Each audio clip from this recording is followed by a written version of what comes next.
ఏం చెప్తారు ఎస్ఎల్బిసి మీరు నీటిపారుదల దాని మీద చాలా స్టడీ చేసిండ్రు. మీరు చైర్మన్‌గా కూడా పనిచేసిండ్రు కదా! అవును. ఏం చెప్తారు? ఎస్ఎల్బిసి ప్రమాదం ప్రకృతి వైపరీత్యమేనా?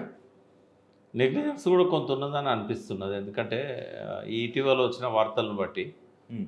కొంతమంది నిపుణులు చెప్పిన దాన్ని బట్టి తర్వాత 1 ఇయర్ క్రితము ఆ ప్రాజెక్ట్ లోపల పోయి ఇన్స్పెక్షన్ చేసిన ఇంజినీర్ చెప్తున్న దాన్ని బట్టి ఇలా అసమర్థత కూడా ఉంది. ప్రభుత్వం యొక్క నిర్లక్ష్యం కొంత ఉంది. కాంట్రాక్టర్ నిర్లక్ష్యం కొంత ఉన్నది. ఇవన్నీ కూడా ఉన్నాయి. ప్రకృతి వైపరీత్యము అనంటే మనకు సంబంధం లేకుండా ప్రకృతి దాడి చేసినప్పుడు అది ప్రకృతి వైపరీత్యం అంటారు. వరదలు కానీ, కరువు కానీ ఇవన్నీ మన చేతిలో ఉండయి. కానీ ఇది మన చేతిలో మనమే కదా దానికి హోల్ కొట్టింది. హ్మ్. అన్ని జలప్రళయం రావడానికి మనం దాన్ని డిస్టర్బ్ చేసామా లేదా?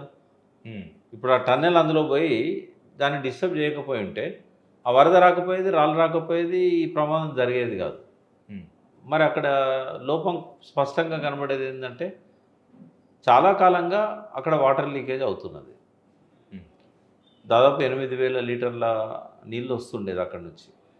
బట్ దాన్ని తగ్గించడం పర్ డేనా అది? పర్ డే కాదు, అది పర్ అవర్ అనుకుంటా. Per hour.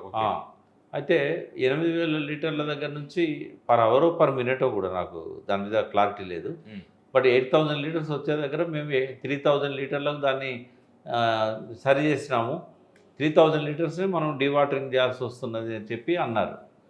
మరి 3,000 లీటర్స్ వాటర్ కూడా చాలా ఎక్కువ మొత్తమే అది. ఓకే. మరి అట్లా అంత లీటర్ వచ్చినప్పుడు, అంత వాటర్ వచ్చిన టైంలో వాళ్ళు మరి కావాల్సిన జాగ్రత్తలు తీసుకోకుండా ముందు ఇంకెంత వరద వచ్చే అవకాశం ఉంది, అందులో ఎంత వాటర్ రిజర్వ్ ఉన్నది, తర్వాత షీర్ జోన్ అంటాము ఈ మట్టి ఉన్న, మరి ఆ ఫ్రాక్చర్డ్ జోన్ కానీ షీర్ జోన్ కానీ ఎంత ఎంత దూరం ఉన్నది, రాక్ స్వభావం ఏంది, ఇవన్నీ తెలుసుకోవాలి కదా. ముందే తెలిసి లోపలికి ఎంటర్ అయిపోయారు వాళ్ళు.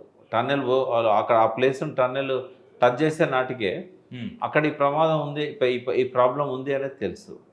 తర్వాత కార్మికులు చెప్తున్న దాన్ని బట్టి ఒక రోజు ముందే రేపు పని చేయలేని పరిస్థితి ఉండొచ్చు, వాటర్ బాగా ఎక్కువ వస్తున్నది అని చెప్పి వాళ్ళు చెప్పారు. చెప్పినాక కూడా వాళ్ళను అయిష్టంగా ఉన్నా కూడా బలవంతంగా లోపల పంపించారు. ఇప్పుడు ప్రాణాలతో బయటకు వచ్చిన 42 మందిలో చాలామంది చెప్తున్నది ఏంటంటే ముందు రోజే చెప్పాము మేము ఇక్కడ ప్రమాదకర పరిస్థితులు ఉన్నాయని, రేపు బహుశా అవకాశం ఉండకపోవచ్చు పని చేయడానికి అని కూడా చెప్పాము. అయినా కూడా మమ్మల్ని బలవంతంగా పనికి పంపించారు. కొద్దిగా అజాగ్రత్తగా ఉంటే చచ్చిపోయే వాళ్ళం మేము అని చెప్పి అన్నారు వాళ్ళు.